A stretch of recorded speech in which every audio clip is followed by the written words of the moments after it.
Good. Welcome to our first intermediate class of this session. Our theme for the whole session is resilience and thriving.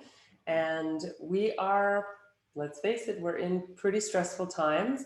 And I actually think that not just this past year of the pandemic, but sort of our modern culture is a pretty stressful place in a lot of ways to live. There's lots of things that can help relieve our stress, but just the busyness and the dinging of the computers and the phones and the amount of time that we spend inside, especially here in the Northern Hemisphere as we're coming out of winter. So all of that stuff can be stressful to our system. And our nervous system doesn't know the difference between a threat that is, a life-threatening threat or just a startle, something in our environment or some stress from, say a boss at work or whatever it is that stresses you. Our nervous system has this inbuilt response that says, oh my God, we're all going to die. Right? And then we have this one of our nerves called the vagus nerve, which runs all through the body, but it's a two-way street. So it sends messages from the brain to the body, and then it also takes messages from the body to the brain. So we can get in this kind of stress loop. And so this whole session is about how do we have tools to sort of break that stress loop or to work with that stress loop, and not to get rid of the stress, because that actually isn't helpful at all. Right, to live in a padded room with no stress whatsoever, though that sounds pretty stressful, is not helpful to our nervous system. So what's helpful is to have a little bit of stress, but have resources and tools to deal with that stress. So we actually get stronger, right? So anxiety isn't our enemy, but we can find ways of coping with that anxiety so that we build our strength, right? So if our anxiety is at a level 5 and we have level 4 coping skills, we're going to feel anxious. Right? If our anxiety is a level 5, but we have built resilience to level 6, then level 5 is not a problem. We can deal with that, right? So it's making sure that our coping mechanisms stay ahead of our challenges, of our anxiety, our stress. Right? So we're going to go through a few different tools for resourcing. So resourcing is where do we get our resources? What do we use? What do we kind of have in our tool belt to bring us back to a place of calm when we're anxious?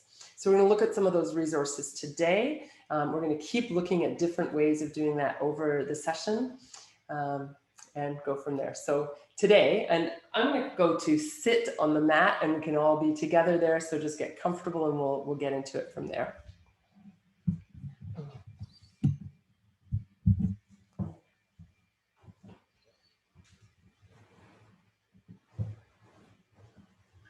So the main thing when you're sitting is that you are comfortable. And then the second thing is that you want to have a level pelvis and an upright natural spine. So your spine's in its natural condition. So it's got its own, its natural curves. There's 4 curves of the spine. So we don't want one rounded curve, but those normal natural curves of the spine. I won't say normal because spines can be all a little bit different, but the natural curves of the spine.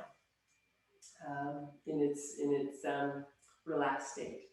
And then you want to feel your sit bones on whatever you're sitting on. So it could be cushion, chair, whatever. And you want to feel that your pelvis is level so that it's not tilting back or tilting forward. So the first resource that we'll work with is grounding. So feeling the ground, we do this quite a lot, and it is so effective in bringing us back to this moment. So when we get stressed, the nervous system kind of ramps up and it starts to, we start to get hormones released in the body, and grounding can just bring everything back down. So when we're grounded, right, when we're stressed, let's say, we're in this position of I'm ready to go. I'm kind of sitting on the edge of my seat. You know that feeling, right? You're sort of kind of poised and ready to go. Grounding is when we sit back and we relax the body, and that sends a message from the body to the brain, oh, you're sitting back, everything's okay. Right? When we get startled, we tend to kind of duck and look around. Right? This kind of like what's going on. And so actually that position, which most of us spend so much of our day in, rounded, and then we have to crane the neck to look up to see what we're doing. This is telling our bodies we are stressed, right? So sitting upright just on its own can give the message to your body that there's nothing to be stressed about. So just sitting upright, right? And then feeling grounded, right? When we relax and we kind of settle into our seat, that's another trigger to send a message to the brain, all is okay. Right? So if we can start layering these messages, one on top of the other, eventually we start to build that resilience to bring our anxiety down by adding these tools in.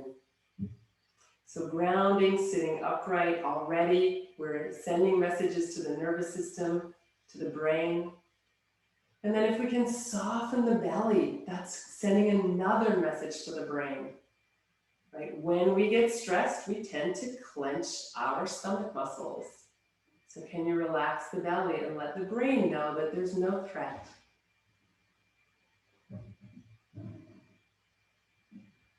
And then the breath, when we're breathing softly, we're breathing quietly, we're breathing a little more deeply. Again, the brain gets the message there's no threat. When there's a threat, we go, and we breathe shallowly, we breathe shorter, the heart rate starts going. So if we can sit with grounding, awareness of the breath, softness in the belly, we start to build these tools of resilience, resourcing.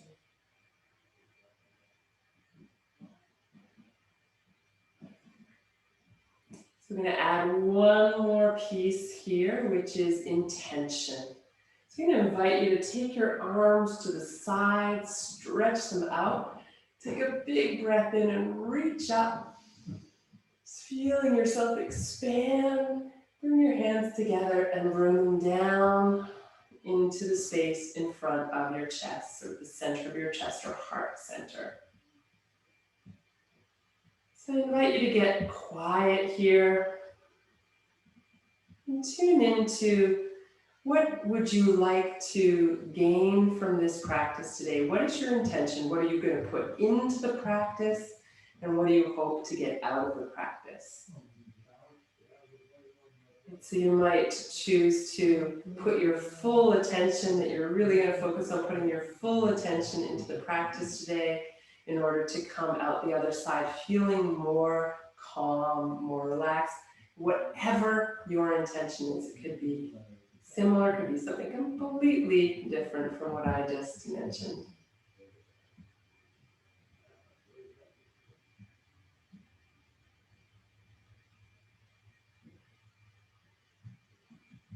And when you feel like you've landed on an intention, and if you haven't, right, if you're like, I don't even know what you're talking about, or nothing is coming to me, just sit with the question and something may arise as we go through the class. But when you've come to that place of intention, or you're just allowing it to arise as it comes, you take the hands, lift them up. Big breath in and then exhale, as if you're sending that intention into the space all around you to remind you to come back, return to this intention throughout the class. Okay, so there's so many different ways of resourcing, and another way is to slow things down. So as we go through the class today, we'll do a little activity, and then we'll slow down, check in, go back into some activity, slow down and check in. So another thing when we do, and I'm really guilty of this when I'm stressed, is just keep going. I just boom, boom, boom, boom, boom, like I can't stop because something might fall apart. So the idea here is to take little breaks, to rest, to re-nourish our systems as we go through our day, through the class and through our day. So let's come onto our hands and knees now. We'll do a little bit of movement starting there.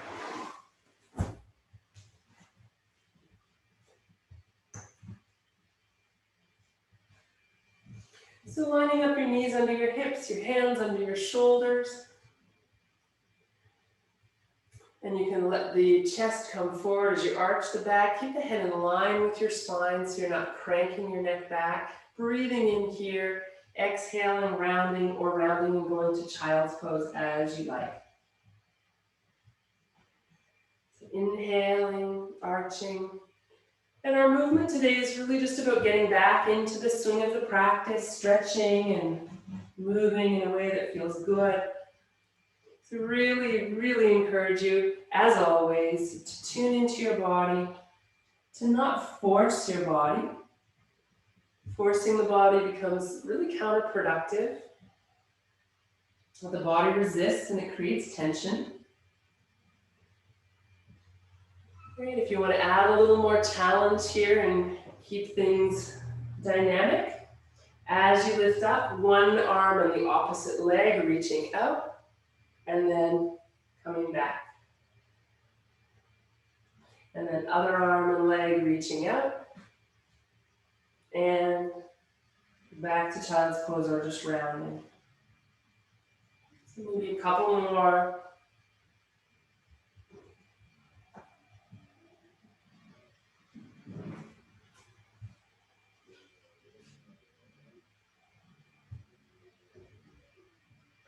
Okay, and then coming up to all fours.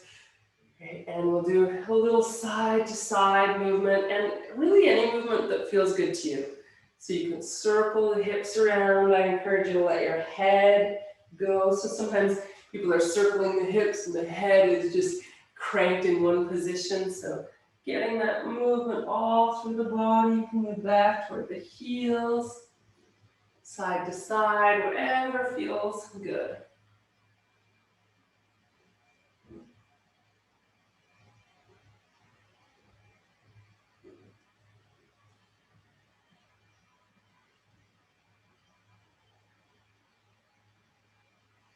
And then let's make our way back to child's pose. So for child's pose, you can have your knees together if you like, or you can bring the knees apart, whatever is more comfortable for you.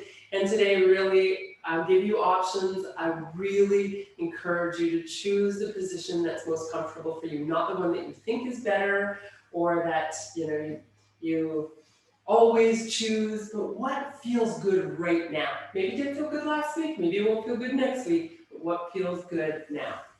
So coming into child's pose, you can modify by being on your elbows, you can move your hips higher if that helps your knees and ankles be comfortable. So make this your own. Right? If your knees don't want to flex that much, taking a blanket and bringing it between the calves and the thighs can help just take some of the pressure off the knees. So finding that version of child's pose that you can be comfortable in and breathing there, softening.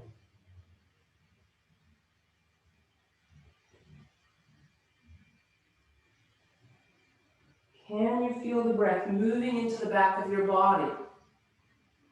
Can you feel the expansion around the lower back and the back of the pelvis here? So if the answer is no, it doesn't mean you're doing something wrong. It's a very subtle awareness sometimes. So tune in and notice what you notice. Let go of any idea of what you should feel. And really tune into what you do feel.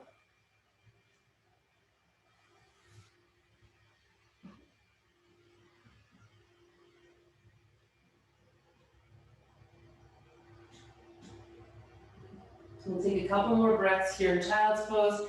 And as we do, you might come back to your intention for the class. And are you honoring your intention in this particular moment?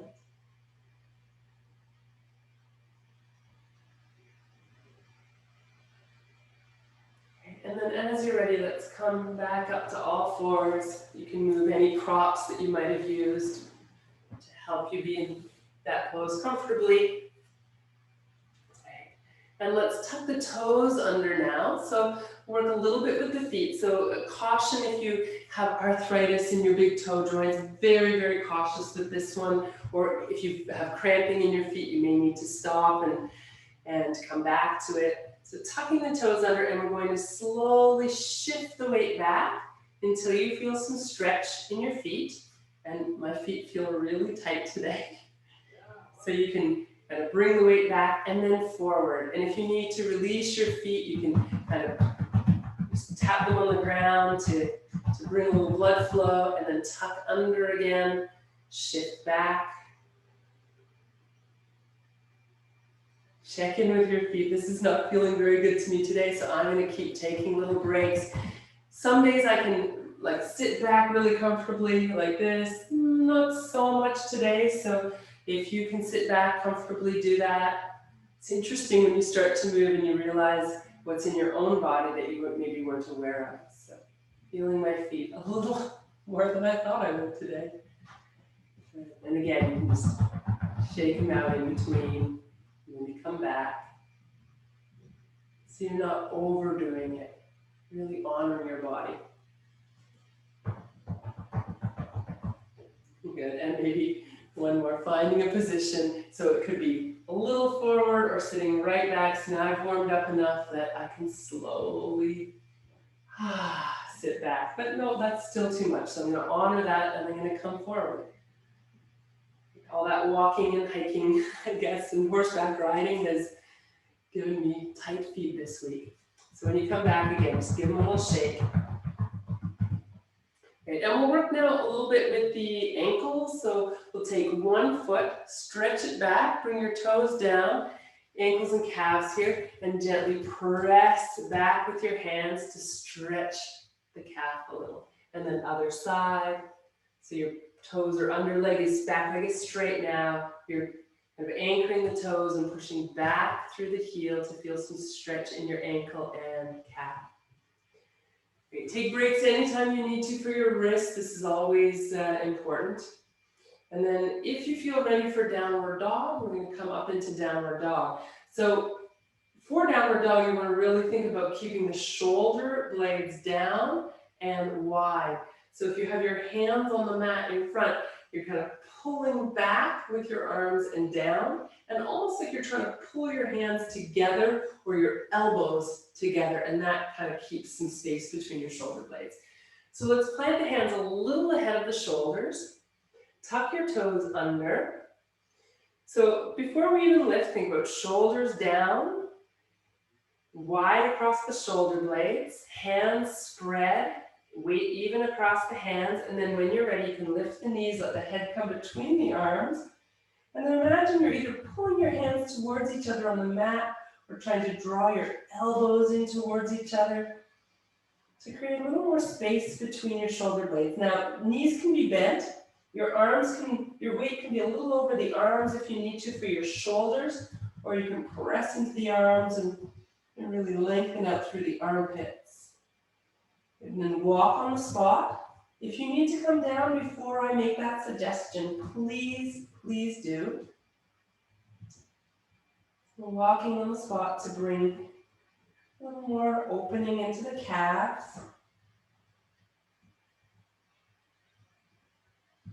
And then we'll lower and move back to the mat and come back to child's pose.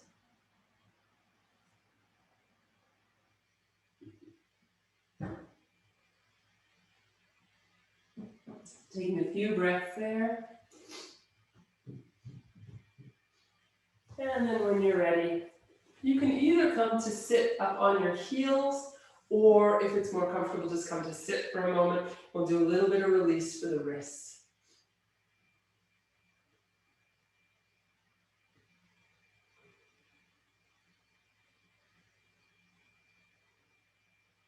So circling one way and then the other. Great. And then take one hand and just gently press down. So we're counteracting the effect of this pressure on the wrist and hand this way by just giving a little release the other way. Not a lot of pressure here, just a little bit. Right. And give them a little shake. So if you have blocks and you want to use them, we're going to come into a bit of lunge or warrior kind of position to work on a little higher up in the legs, stretching. So blocks can be helpful to be able to reach the ground here if you have them. If not, then you can always be on your fingertips. You can use books, you can use whatever you've got. Blocks also certainly help in the stepping forward from downward dog movement. So using your blocks if you have them, if not, no problem. You're going to come up into downward dog. You can also do this from kneeling to bring one leg forward if that's an easier option for you. And then you're going to lift up. So both knees off the ground. Take your back foot and turn it a little sideways so it can be on the ground. And then you can play around with the height of your block so that you're really comfortable here. And then the deal here is we're just going to work on this front leg, really. A little bit in the back leg, of course. The calf is going to get a stretch by placing the heel down, but it's really just moving a little more bent, a little more straight with that front leg. I invite you to let your head release down.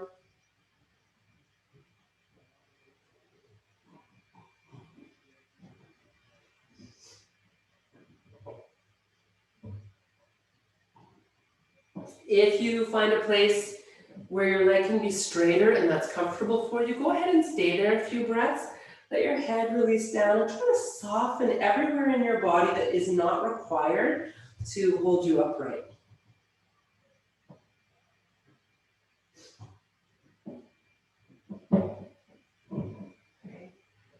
And then when you're ready, we'll switch sides. So the easiest option is to step forward with your back foot and step back with your forward foot. If you prefer to go back to downward dog and then step forward again, you're welcome to do that.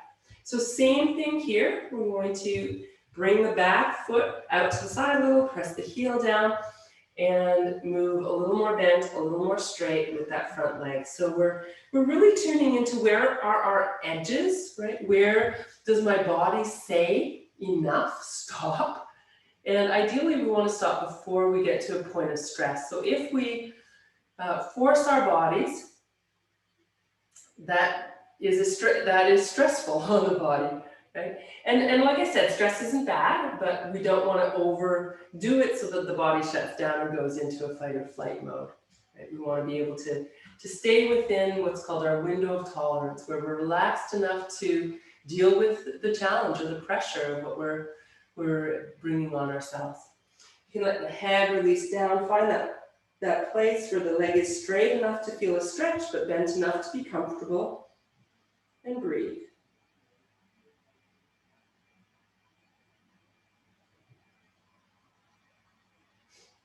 Great. When you're ready, we'll step forward so that both feet are together.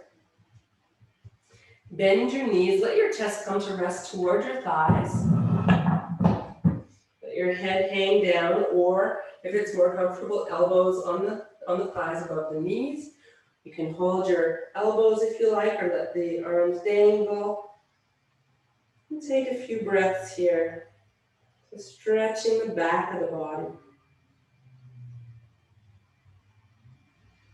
And then, as long as it's comfortable for you, rolling up slowly, uncurling the spine, let the arms hang down.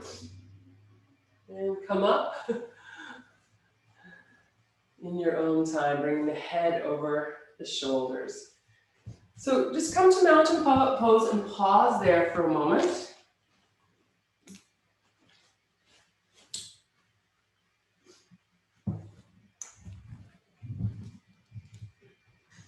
So feet are underneath the hips, shoulders over the hips, head over the shoulders. Feel your feet on the ground. Feel that sense of grounding. If you need to shift your feet a little bit, that's fine. So feet under the hip bones, roughly parallel to one another. So if your feet naturally turn out a little bit, that's okay. But many times bringing the feet in just a little bit can help to actually open up the back of the body a little bit. So heels down, softening. And then I invite you to find a spot to look at in front of you, so just whatever's in front of you. But rather than glaring at that spot, I invite you to open up your peripheral vision. So your gaze is in one direction, but you're still able to be aware of and notice what's around you. And this is a really wonderful resourcing tool because it also tells the nervous system there's no threat, right? When there's a threat, like if you hear something and it startles you, your gaze goes right to whatever it is and it stays there, and you get kind of tunnel vision, and it's a thing, right? With stress or with fear. And so when we literally just open up our vision, come out of that tunnel vision, it sends a message to the brain, there is no threat, right? So if we stay in that tunnel vision, the brain is getting the message there's a threat. So letting your attention move outward to your periphery. Right. So let's now take the feet a little bit wider apart, so about shoulder distance or maybe even a little wider. Bring your hands to your hips and start with really slow circles, small circles and slow circles, with small circles.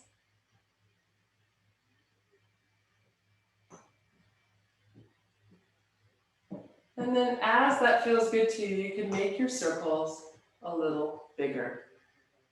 Really tuning in. What do you notice? What do you feel?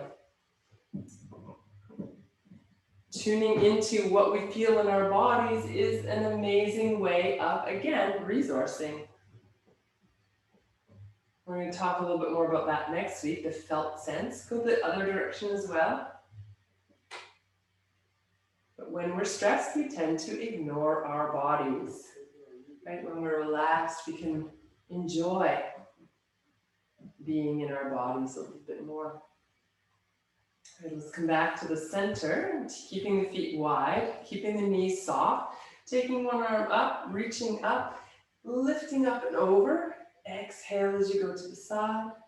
Inhale and switch arms, coming to the center, lengthen, and then exhale to the other side. Remember that the breath cues are always optional, but you still want to breathe.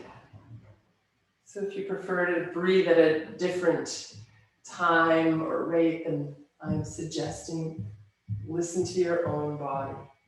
And so if you force the breath, guess what message the brain gets? Oh, there's stress.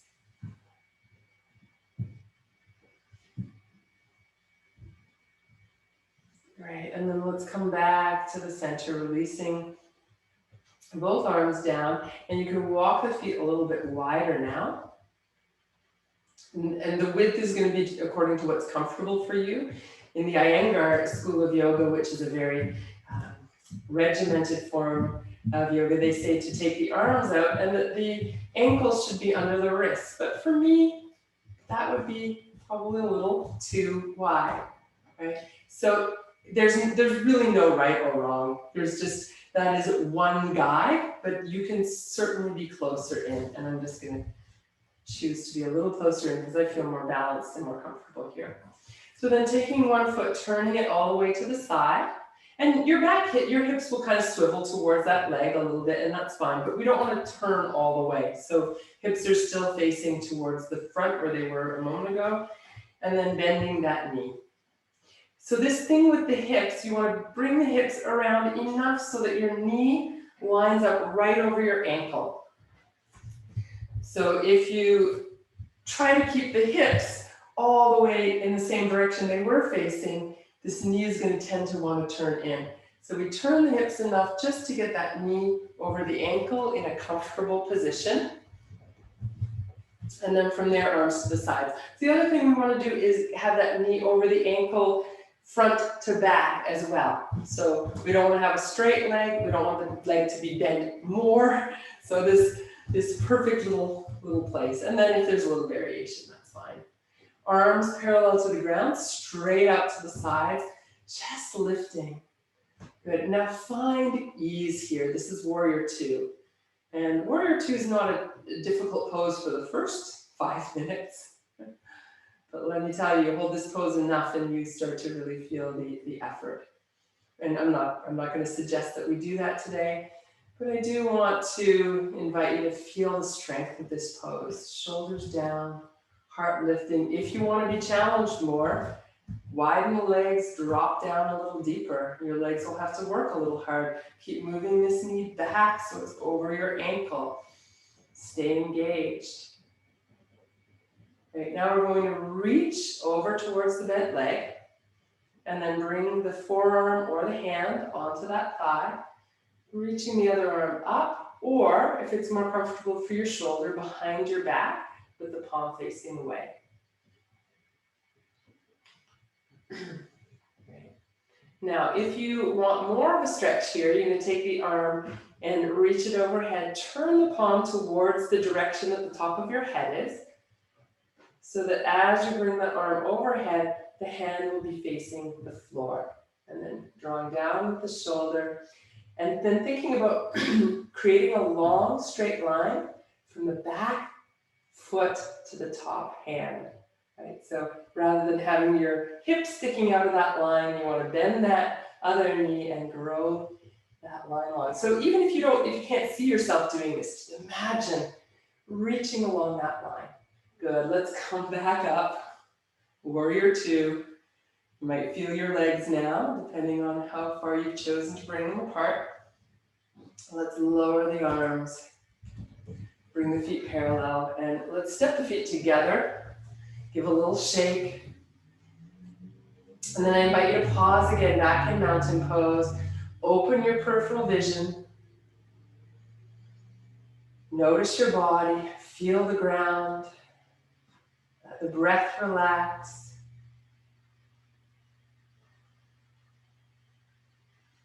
Being aware of your surroundings, the sounds around you can help you to feel more grounded as well.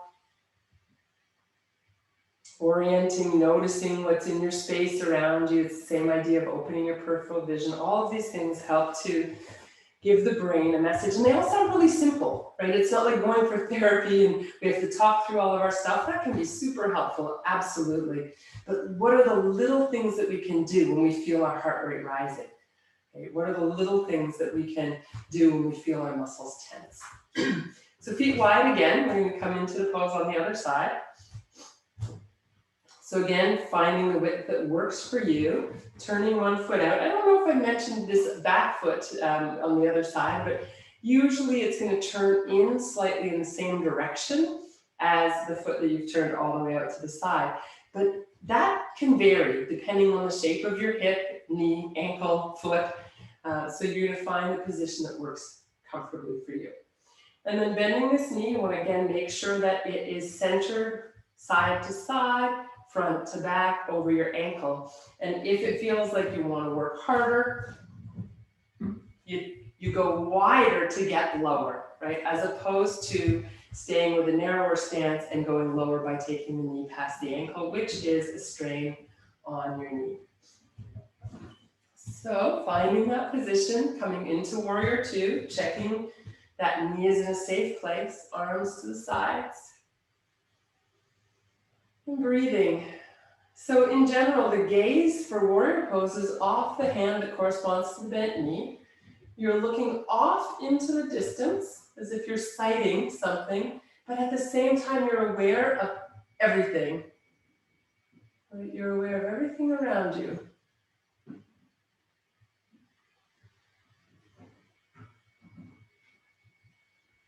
Great, and then bringing the hand or the forearm down. This top arm can reach straight up to begin with or come behind your back, and you can stay in either of those positions if you like. And if that feels better for your shoulder, absolutely. And if you want more, reach the arm up. You'll rotate so that the hand is facing the direction where your head is, so that as you bring the arm overhead and look for that straight line, the hand palm faces the ground, and we're bringing the shoulder down, rotate the chest a little toward the ceiling, and breathe.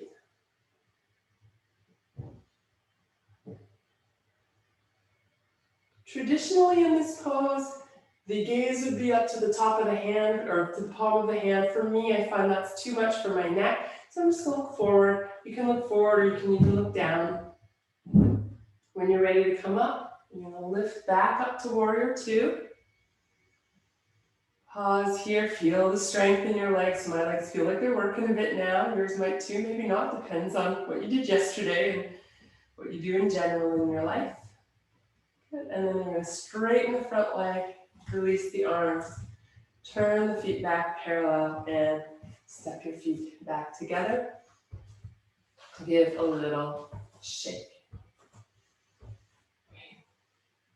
So shaking is another resource that we can use to help kind of flush the system. So I said flush the system of stress. So when your body, you know this feeling, right? When you, it happened recently to me. I thought we were going to rear end a car, and the adrenaline just flooded my whole system.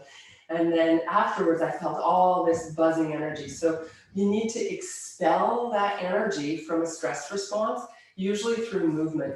And so one thing you can do is just shake your body, shake it off. Right? When people say shake it off to some stress, like literally shake it off.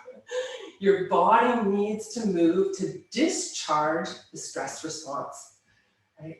Another way of shaking is coming onto your toes and just kind of shaking your body up and down. Releasing your jaw, moving your jaw around. So I tend to clench my jaw when I get stressed, so just releasing that tension can be so helpful. Okay, and then let's come back to mountain pose and check in. So feel your heels on the ground, feel your hips over your heels, shoulders over your hips, head over your shoulders. Let your peripheral vision widen, find your breath. Feel that nice, easeful breath in your body.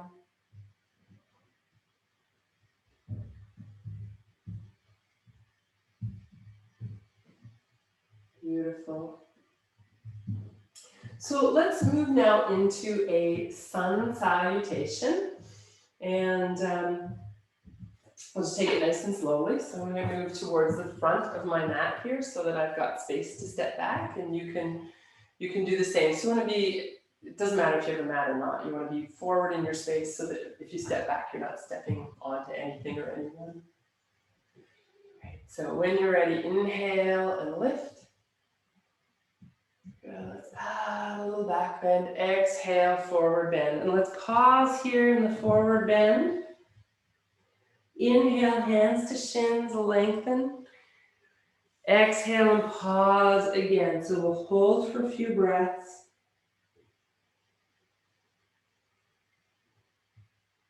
And then once more, come up halfway, hands to shins, lengthen. Exhale and release. So now we're going to step back. You can take back your right foot if you like. Either foot, it doesn't matter, but you want to remember which one you did so that you can do the same foot when you step forward later, so that we do lunge on both sides. So here in lunge, and I'm not sure how well you can see me here, you want to think about squaring your hips. So back hip comes forward, forward hip comes back a little. You want to squeeze the upper thighs towards each other. Maybe bring your hands up onto your front knee. And then from there, if it feels good to you, start to bring the pelvis more level, so you're coming more upright. This might necessitate bending your back knee. So as your pelvis comes upright, the back knee can bend to keep your back in a comfortable position. So as my back leg straightens, to keep my shoulders over my hips, I have to arch my back. I'm just going to bend the back knee and find a nice, easy lunge here. Okay, from here, lifting the arms, coming up, and then hands come down. We're going to step back to plank. So in plank, shoulders over the wrists, body in a straight line from your shoulders to your hips, to your knees, to your heels. Feel the core strength here. You can lower your knees first. And then we're going to let the body roll down. So bend your elbows, thighs, belly, chest, and forehead coming to the ground. You can keep your toes tucked under or flatten your feet as you like. We're going to engage the buttocks, press down through the hips and thighs, squeeze through the legs. Inhale, lift into cobra. Draw the shoulder blades down towards your hips, elbows in, breathe. You can either come right from here, straight up to downward dog, or you can come first to your hands and knees. Find your dog, walk your dog, walking the feet in place. And then whichever foot you stepped back with, you're going to step forward with the same foot. So for me, it was the right side. You can lift the leg if you like and swing it through, or whatever variation helps you to get there. Good. Again, you want to think about squaring the hips. So you're pulling back with your front hip, forward with your back hip, and then lifting up, hands to the knee. So you can keep the body a little forward here. As you start to bring your pelvis upright, you might bend the back knee a little bit so that you feel the pelvis is upright and the back is neutral. So again, if I were to straighten my leg and keep my hips and shoulders lined up, my back would arch in a way that's not that comfortable. So you can work on that over time if you like, but for now, finding what's comfortable for you. Inhale, lift up. Exhale, hands down. We're going to step forward to standing forward bend, letting the head release. And then again, hands to shins, breathing in, coming up halfway. Exhale to release. And then coming up all the way, breathing in. Reaching the hands together over your head and bringing them back down in front of your chest at the heart center. Pause here for a moment. Tune in. What do you notice? You can release the hands now.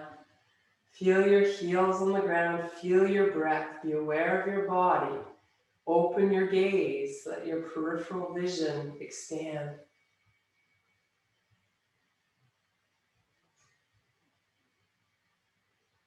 Great. And we're going to move into another sun salutation. We're going to take all of these little awareness tips and cues into our sun salutation.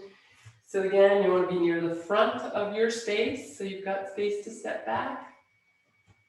Inhale, lift. Exhale, soften your knees. Dive forward, releasing. Inhale, lengthening.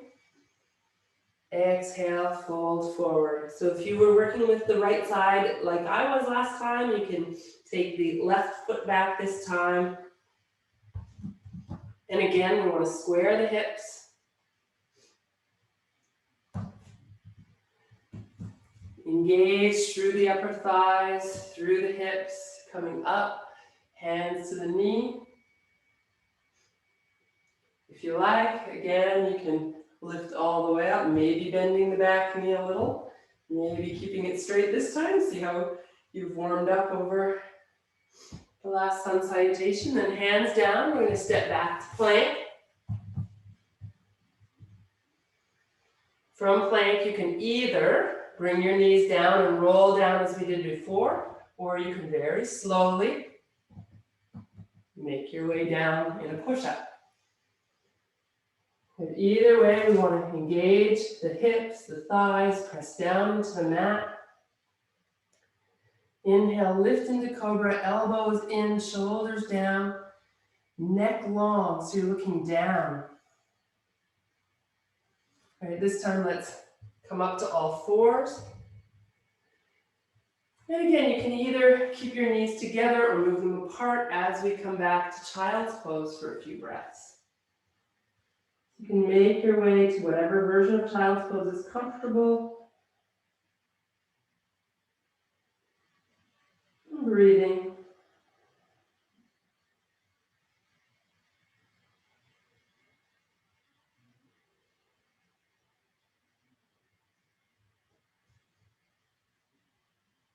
Coming back to your breath, back to your body. A couple more breaths here.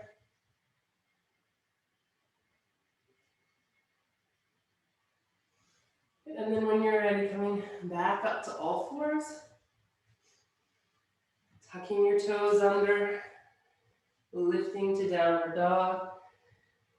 And if you're on the same side as me, it's the left foot coming forward. So remember, you want to come up onto your tippy toes. Some people find it helps to swing the leg back. You want to move forward on an exhale and add a little spring from your back foot. Maybe you can lift onto your fingertips to help have some space to bring that leg through. And then when you're there, squaring the hips. So you want to engage the muscles in your inner thighs, your hips, bringing the hands up to the knee. Again, as you come upright, tune into if your back knee wants to bend a little. Find your balance. Lifting the arms, breath in. And exhale, come forward and step forward. And inhale, hands to shins, lengthen. Exhaling to release. Inhale, come all the way up. And exhale, hands back to the heart. Back to mountain pose. And let's come back to your intention today. So if you create an intention for today's class, reconnecting with that intention, tuning into, are you in alignment with your intention? And if not, can you adjust to become more in line with your intention?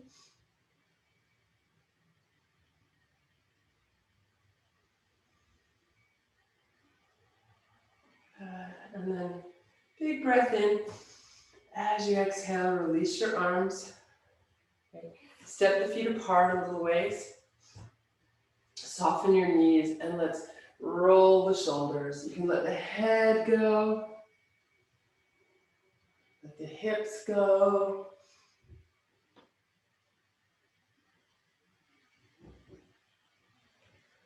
Go the other direction as well if that feels good to you.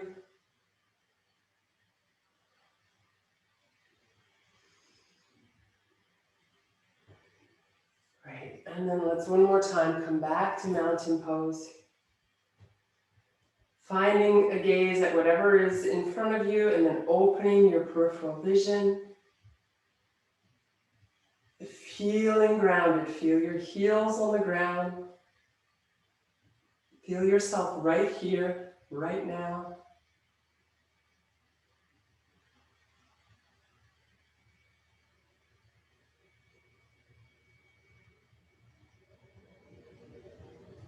This upright spine, shoulders down and back.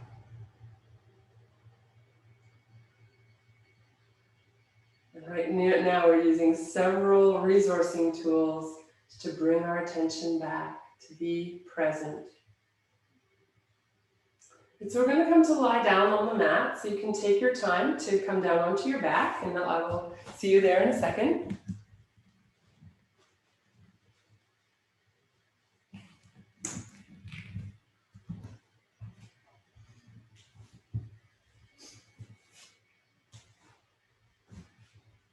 So as you come to lie down, let's just take a moment to settle. So transitions are times in our lives where we tend to have a little more anxiety. I know I certainly do. You know, going from one thing to another, especially if it's into an unknown situation. Transitioning to lying down in a yoga class, not usually stressful. However, we can take the time that we need to settle. So I know in my life I'm often jumping from one thing to the next without taking a little time in between to reflect or to settle. So feel your body on the ground now. Feel where it makes contact with the ground. Softening into that support. Your eyes can be open or closed. Hands can be on your body or on the ground. Knees can be bent or straight.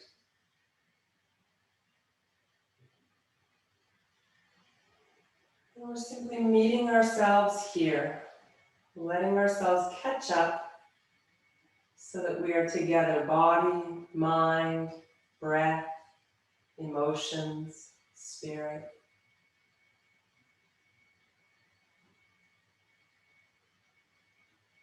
Let your breath be just a little deeper than would normally naturally be. so that you can keep a little attention on the breath.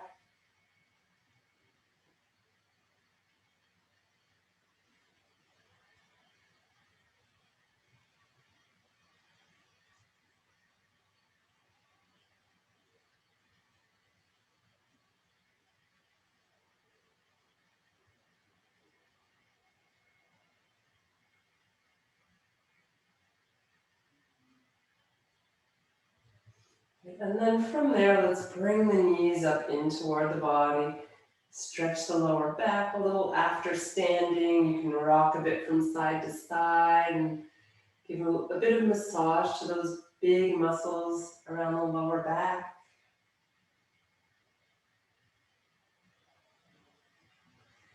You can bring one hand to each knee and circle the knees together if that feels good.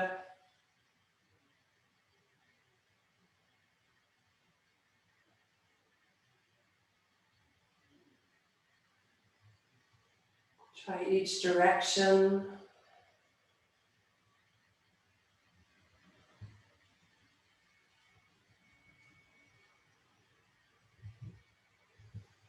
Right, and then we'll move into a twist, and you're welcome to keep your knees up towards your body for the twist, or you can bring the knees down, or sorry, the feet down to the ground, arms away from the body. So if you start with your knees to the chest, and if you've got your feet on the floor, it's just a normal twist, knees going one way and the other. If you've got your knees in toward your chest, I'm going to invite you to start by taking one knee down toward the ground and letting the other one follow. You may not come all the way to the ground, that's fine. And then lifting one, letting the other follow. So that your knees are moving one at a time. And that's a little bit easier, a little bit less effort than if you do two knees together. And you're welcome to try that. The knees are just a little heavier, it takes a little more effort. Or knees, the legs. So you can go one way and the other. And for those of you who are really strong in your core and you feel really good moving the knees together and you want a little more, the straighter your legs are, the more it's going to be challenging. So I'm going to just bring my knees in a little bit, move to the side. You can do it with straight legs, slightly bent legs, or fully bent legs. Right, so any option here, but as the legs get straighter, then you want to go down faster. Right? There's more leverage there. And so you need good abdominal muscles and you don't want to strain your lower back. So really tune in. You can go side to side. At some point, you may want to stay to one side and then you might stretch the legs, straight once they're on the ground for a little more stretch if you like. Right? So lots of options. Choose what feels good to you. You can stay for a few breaths on one side and then go to the other side and stay. You can keep moving if that feels better for you. And then eventually you're going to come back to the center, but there's no rush. So if you're loving the twist and enjoying it still, carry on. And when you're ready to come back to center, bring your hands to your knees. And we'll move forward and back this time. We'll work with the breath. So as the knees go away, you're breathing in. And then as the knees come towards you, you're breathing out. And as always, if you prefer to just do the breath at the pace that feels comfortable for you, whether or not it aligns with the movement you're doing, it's totally fine.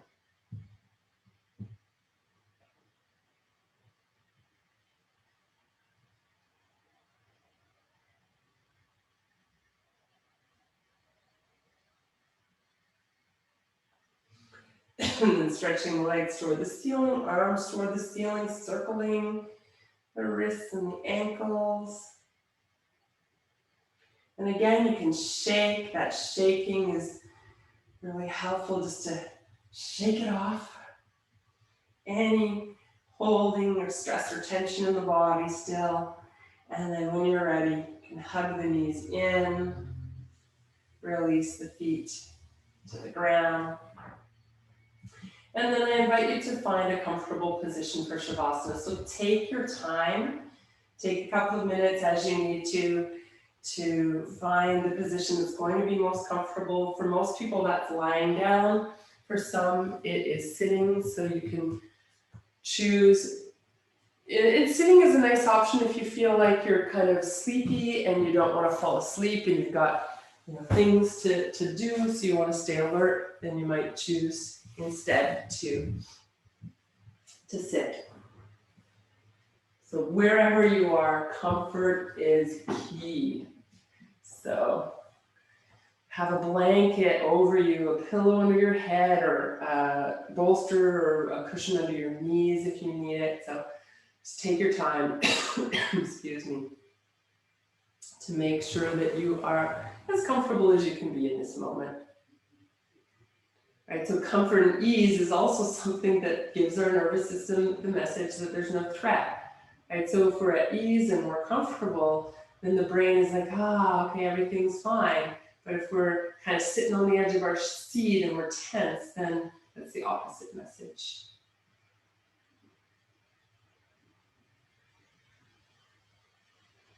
So as you settle, the first thing you can do is to feel the ground underneath you. Get grounded.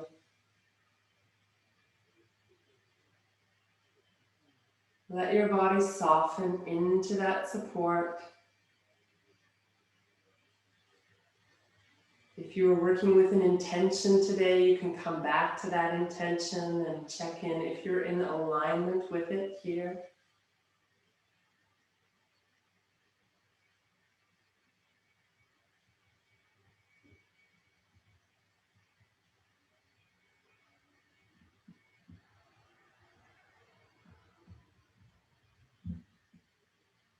And then tune into your breath again. So as you exhale, feel your body soften and sink down. Let the inhale happen absolutely naturally without effort. Same with your exhale, but with the intention of softening even more with each exhalation. Exhale and soften. So another way of resourcing, of giving our nervous systems the message that everything is okay.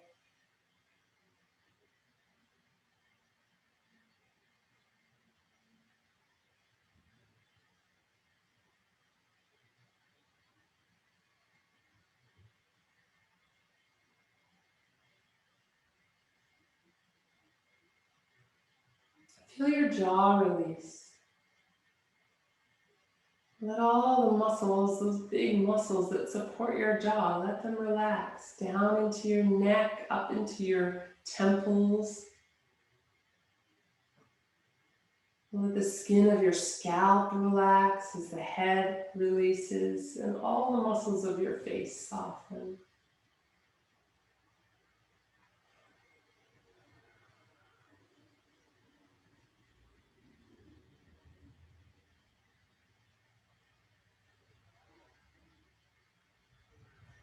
Let the shoulders and arms release.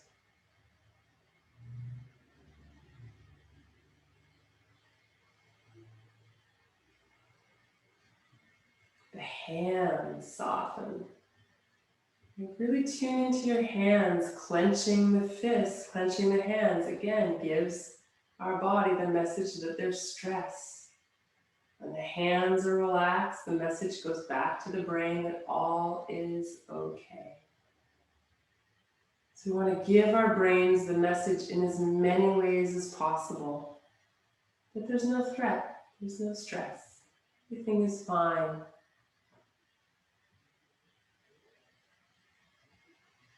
Soften around the belly, rib cage, the whole torso, down into the pelvis.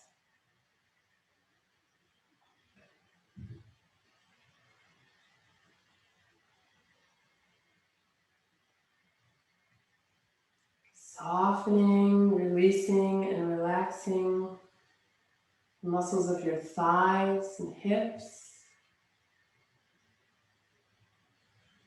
knees, calves, ankles, feet.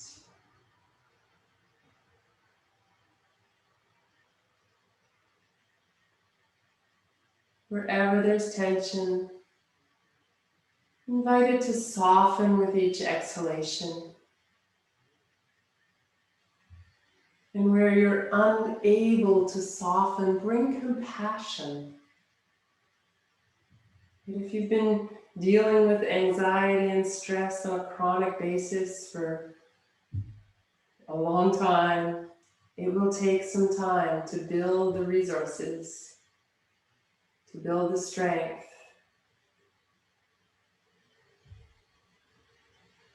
So bring compassion.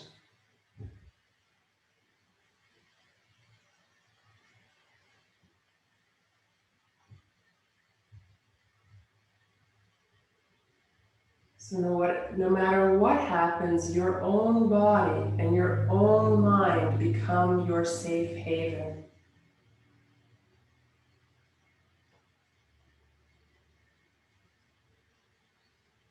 No one is coming to save us. Our safe haven must be within, and we're cultivating those resources to become our own safe place through these practices. I'm going to share with you an incredibly simple chant today. It's just one word. Many of you already know this word. It's Shanti, which means peace. When we chant it, it becomes Shanti. And as I repeat this word, Shanti or peace, the invitation, if you'd like, is to repeat also in your own mind the word peace or Shanti, whatever resonates better for you.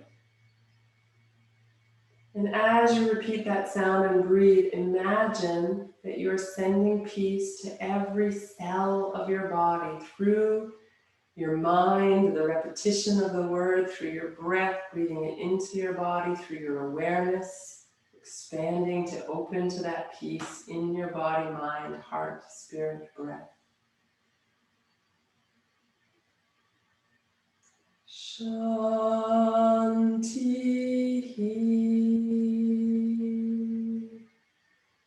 Shanti.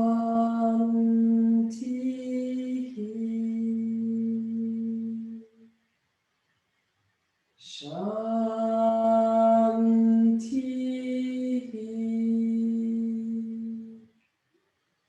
Shanti.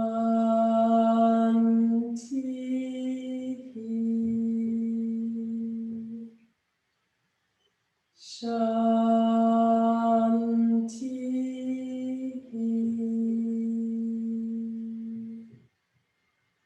Shanti.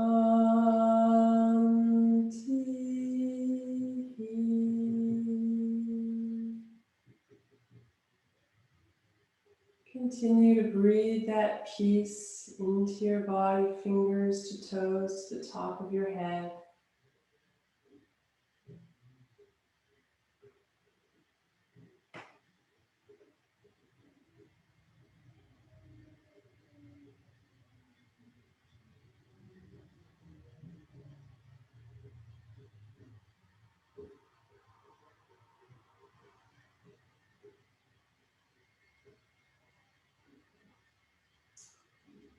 And gradually, if you feel ready to move back into your day, into your normal waking life, you can start to breathe a little deeper to invite energy into the system.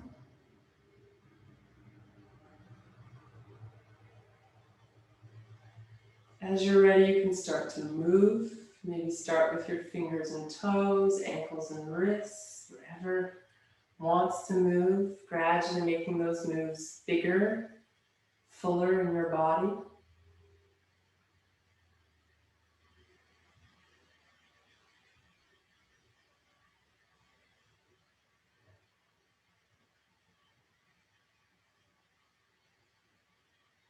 And if you've decided to end the practice here, you can roll to your side and come to sit. And if you want to stay a little longer in Shavasana, please, please do. And some days we need a little more integration than others. You can stay with peace and continue to send it into your body, or come upright. And if you've come upright, When you're ready to end, you can bring the hands together. Come back to your intention if you created one for this class.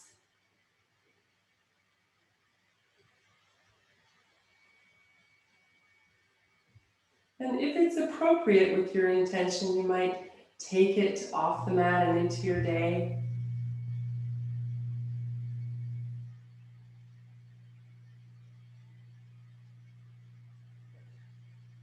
Okay, and then let's take a big breath in, lift the arms, and reach and send that peace all out around you.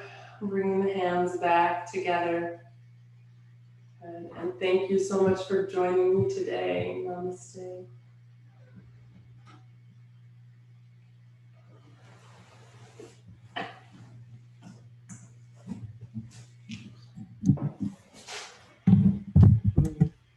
Have a great day.